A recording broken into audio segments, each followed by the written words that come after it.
हिंदी का बड़ा अनुष्ठान कराया। हाँ, पहले क्या था और अब क्या है। मैं देख रहा हूं हमारे राजनीतिक लोग यहाँ पर बैठे हुए हैं। पहले कोई नेता अपने पार्टी अध्यक्ष के पास टिकट मांगने जाता था, विजयन जी, पहले कोई पार्टी अध्यक्ष के पास टिकट मांगने जाता था तो कहता था कि साहब आप मुझे उस शहर से टिकट दे दीजिए, मैं वहां से जीत जाऊंगा क्योंकि वहां के लोग मुझे जानते हैं। आज कोई भी नेता अपने पार्टी अध्यक्ष के पास टिकट मांगने जाता है तो कहता है कि साहब आप मुझे उस शहर से टिकट मत दीजिएगा, मैं हार जाऊंगा क्योंकि वहां के लोग मुझे जानते हैं।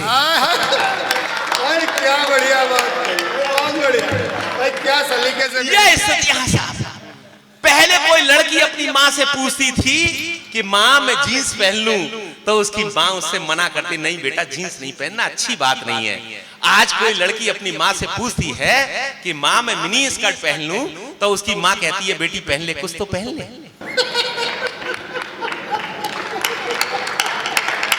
भाई क्या बात है बबन भाई, वाह। आज जो ये स्थितियां आई हैं साहब, पूरे देश भर में विवाद चल रहा है। आप तमाम टीवी चैनल को देखने वाले लोग हैं कि साहब उन संत ने ये कह दिया और नारी को मर्यादा में रहने के लिए कह दिया, ये सारी बातें कही। मैं उनके समर्थन में एक रचना पढ़ना चाह रहा हूं और आपको लगेगा स्वागत है। मैं एक बार चाहता हूं कि स्वामी प्रेमानंद जी के समर्थन में, अनुरुद्धाचार्य जी के समर्थन में एक रचना पढ़ना चाह रहा हूं, एक सनातनी होने के नाते। आपको ऐसा लगेगा जैसे मैं आपसे बातचीत कर रहा हूं कि जब मैं कि एक दिन मैं ख्यालों में डूबा हुआ सड़क पर चला जा रहा था तो मैंने देखा कि 5 वर्षीय बच्चा रोता चला रहा था। मैंने उसे प्यार से अपने पास बुलाया, बहला फुसला के बड़ी मुश्किल से चुप करवाया। रोने का कारण पूछा तो उसने बतलाया कि मैं अपनी माँ से बिछुड़ गया हूँ, रास्ता भटक गया हूँ। मैंने कहा बेटे तुम अपनी माँ का हाथ पकड़कर चलते तो न तो तुम बिछुड़ते न इस प्रकार भटकते। वो बोला मेरी माँ के दोनों हाथों में शॉपिंग का सामान था। उसकी इस बात को सुनकर मैं बड़ा परेशान था। मैंने कुछ सोचकर कहा अपनी माँ की साड़ी का पल्लू ही पकड़ लेते और इस तरह अपने घर की नाप लेते। वो बोला साड़ी होती तो पल्लू पकड़ता ना। भाई क्या क्या बारीक जंग है, वाह। वो बोला साड़ी होती तो पल्लू पकड़ता ना, लेकिन मेरी माँ तो स्कर्ट पहने थी। अब भारतीय नारी को पश्चिमी परिधान में देखकर दुख सहने की बारी मेरी थी। उदास मन से मैंने फिर कहा बेटे स्कर्ट कोई पकड़ लेता। अरे न तो तू परेशान होता न मैं परेशान होता। वो बोला स्कर्ट भी इतनी ऊंची थी कि मैं उसको छल कर भी नहीं पकड़ सकता। भाई बहुत बढ़िया बबन।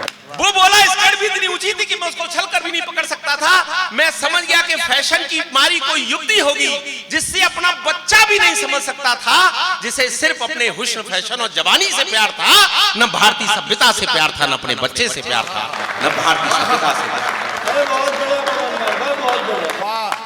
आपने इतने अच्छे से मुझे सुनाया कि मेरी तबीयत खुश हो गई। इतनी लंबी यात्राएं करके हम और मनोज भाई आए हैं और बार बार लोग आपसे कह रहे थे कि साहब आप तालियां बजाइए, लेकिन निश्चित रूप से आपने मुझे प्यार दिया है।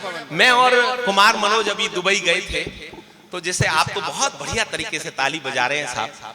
एक सज्जन थे सामने सोफे पे बैठे हुए थे, हम देख रहे थे सारे लोग तालियां बजा रहे हैं, सारे लोग हंस रहे हैं, केवल वही नहीं हंस रहे थे। तो मैंने उनसे पूछा, मैंने कहा भाई साहब आप हंस नहीं रहे हैं। बोले भैया क्यों हंसूं, मैं बड़ा आदमी हूं उसके लिए मैंने आदमी रखे हुए हैं। अरे मैंने कहा आप तो बहुत बड़े आदमी हैं, बहुत बड़े आदमी हैं। मैंने कहा आप तालियां भी नहीं बजा रहे हैं। बोले क्यों बजाऊं, मैं बड़ा आदमी हूं उसके लिए मैंने आदमी रखे हुए हैं। अरे मैंने कहा वास्तव में आप बहुत बड़े आदमी हैं, बहुत बड़े आदमी हैं। तो साहब क्या हुआ कि फिर हमको 2 महीने बाद जाने का मौका मिला। अब वही सज्जन सामने से चले आ रहे थे, क्योंकि यंगी थे, सामने से चले आ रहे थे, हाथ में कलावा वलावा बंधा हुआ था और जो है मेहंदी लगी हुई थी। मैंने उनसे पूछा कि भाई साहब क्या हो गया। बोले कुछ नहीं मेरी शादी हो गई है। तो मैंने उनसे पूछा आप हनीमून पर क्यों नहीं जा रहे हैं। आदमी रखा हुआ। तो हाँ देखिए साहब, आपने हिंदी का काव्य अनुष्ठान कराया, बड़ा अनुष्ठान कराया है। मैं आपको बताता हूं लेकिन हिंदी की स्थिति हो क्या गई है। मैं अपनी कुछ ऐसी रचनाएं आपके सामने पढ़ के जाना चाहता हूं कि आपको मेरा नाम पवन आगरी याद रहे न रहे, लेकिन मेरी कुछ कविताएं आपको इसलिए याद रह जाएंगी क्योंकि उसको लेकर मैंने सब टीवी के बड़े बड़े मुकाबले मैंने जीते हैं। मैं उस रचना को पढ़ूंगा। तो आजकल हिंदी की स्थिति हो क्या गई है। जैसे एक रेलवे स्टेशन की बात थी, ध्यान से सुनना, जैसे एक रेलवे स्टेशन की बात थी मुझे ट्रेन के बारे में पता करना था। मैंने एक सज्जन से पूछ लिया कि भैया ये पूछताछ कार्यालय कहाँ है। हिंदी का विद्यार्थी, हिंदी से एमए किया, हिंदी से पीएचडी कर रहा हूं। मैंने पूछ लिया कि भैया ये पूछताछ कार्यालय कहाँ है। वो साहब काफी जल्दी में थे, बोले मुझे नहीं मालूम, साइड में जाके इंक्वायरी से पता कर लो। आजकल साहब शहर में, क्योंकि आप तो एक अच्छे इलाके में रह रहे हैं, लेकिन हमारे शहरों में किस तरह की स्थितियां हैं। जगह जगह कॉन्वेंट स्कूल खुल गए, वहां पर किस तरह की पढ़ाई चल रही है। मेरी एक भतीजी है, वो कॉन्वेंट स्कूल में पढ़ती है। मैंने उससे पूछा बेटा तेरी पढ़ाई कैसी चल रही है। बोले अंकल बहुत अच्छी चल रही है। मैंने कहा और हिंदी की? बोले हिंदी की भी बहुत अच्छी चल रही है। मैंने वैसे ही उसका सामान्य ज्ञान जानने के लिए उससे पूछ लिया कि अच्छा बेटा महादेवी के बारे में तुम कितना जानती हो। आप विश्वास करिए साहब 15 मिनट तक सोचती रही। बोले अंकल मैं कंफर्म तो नहीं हूं, पर मुझे लगता है कि महादेवी श्रीदेवी की बड़ी बहन का नाम होगा। ये क्या सत्य कविताएं सुना रहे हो, बहुत बढ़िया बढ़िया। आपको पता हो, आप किसी रिक्शे वाले से कहिए, बोले भैया विश्वविद्यालय चलेगा साहब, ये क्या होता है? बोले यूनिवर्सिटी चलेगा साहब, ऐसे बोलिए ना हिंदी में। तो देखो साहब, आपने भी, आप राजस्थान की हायर सेकेंडरी की परीक्षाएं देते हैं, हमने यूपी बोर्ड की परीक्षाएं दी हैं। जब हिंदी का पेपर होता था तो उसमें हम 4, 5, 6 कवियों की जीवनी याद कर लेते थे। उसमें से एक कवि की जीवनी पेपर में फंस जाती थी। आपने भी ऐसी परीक्षाएं दी, हमने भी ऐसी परीक्षाएं दी है। एक लड़का था, दूसरे दिन हिंदी की परीक्षा होनी थी, उसे किसी कवि की कोई जीवनी याद नहीं हुई, तो उसने उन कवियों की जीवनी की नकल तैयार करी और उसे शरीर के प्रत्येक हिस्से में छुपा लिया। अब उसे यह भी याद नहीं रहा कि उसने कौन सी पर्ची कहां छुपा ली। उसके लिए भी उसने एक पर्ची तैयार कर ली, वो पर्ची पकड़ी गई। मैं रचना शुरू करता हूं, एक बार तालियों से आपका मंच, मैं मंच का भी आशीर्वाद कि बोर्ड की परीक्षा का सालाना सत्र हिंदी का आया प्रश्न पत्र। सभी परीक्षार्थी पेपर हल कर रहे थे, कुछ अकल से और कुछ नकल कर रहे थे। तभी एक छात्र ने छोटी सी पर्ची निकाली, उस पर कुछ उड़ती सी नजर डाली, लेकिन निरीक्षक की नजर से वो बच नहीं पाया। उसने उस छात्र से उस पर्ची को छुड़ाया और पर्ची को पढ़कर तो उसके छक्के छूट गए। हिंदी के कवियों के भाग्य फूट गए। उस पर्ची में लिखा था कि कबीरदास जी मोजे में, सूरदास जी बाह में। उस पर्ची में लिखा था कि कबीरदास जी मोजे में, सूरदास जी बाह में, तुलसीदास बेल्ट में, बिहारी लाल पांव में, महादेवी आस्तीन में, पंत जी अगल में, प्रसाद जी कॉलर में, निराला जी बगल में। बहुत बढ़िया।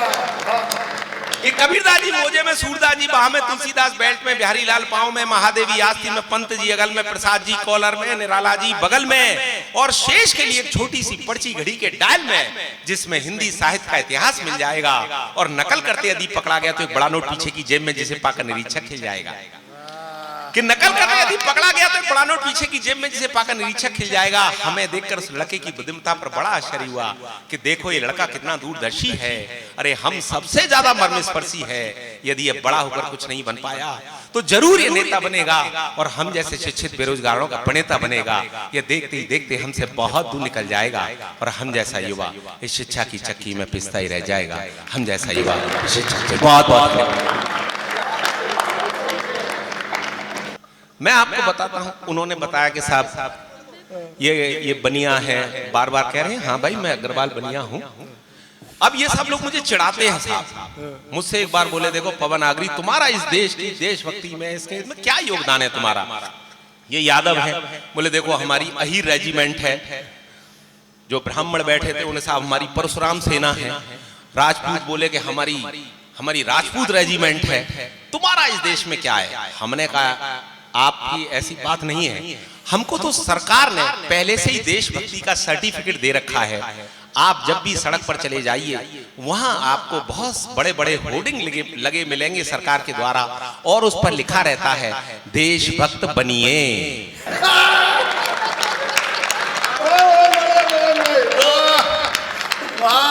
तो हमको तो देशभक्ति का सर्टिफिकेट दे रखा है। एक और मैं ऐसी व्यंग रचना जिसने पूरे देश में मुझे पहचान दी है, और मैं बहुत छोटी सी रचना इसलिए पढ़ना चाहता हूं क्योंकि बहुत लंबी टीम है। मैं उस रचना को इसलिए पढ़ना चाहता हूं और एक बात और कहना चाहता हूं क्योंकि वो विशुद्ध राजनीति पर व्यंग है। मैं पहले ही बता देता हूं कि मैंने ये रचना यहाँ के नेताओं के लिए नहीं लिखी है, ये मैंने उत्तर प्रदेश के नेताओं के लिए लिखी है। मैं पहले ही बता देता हूं, और बाई चांस कोई उत्तर प्रदेश का भी यहाँ के बैठा हो तो मुझसे उतनी ही दूरी बना के रखे जितनी अभी है। क्योंकि मुझे वापस घर भी जाना है। हाँ, एक बार तालियों से आदेश। बहुत बड़ा बहुत बढ़िया वाह। देखिए साहब, इस देश में हर व्यक्ति कुछ न कुछ खा रहा है, केवल चिल्ला वही रहा है, इसे खाने का मौका नहीं मिल पा रहा है, चाहे वो केजरीवाल हो चाहे कोई हो। अब मैं बिल्कुल स्पष्ट बात कहता हूं।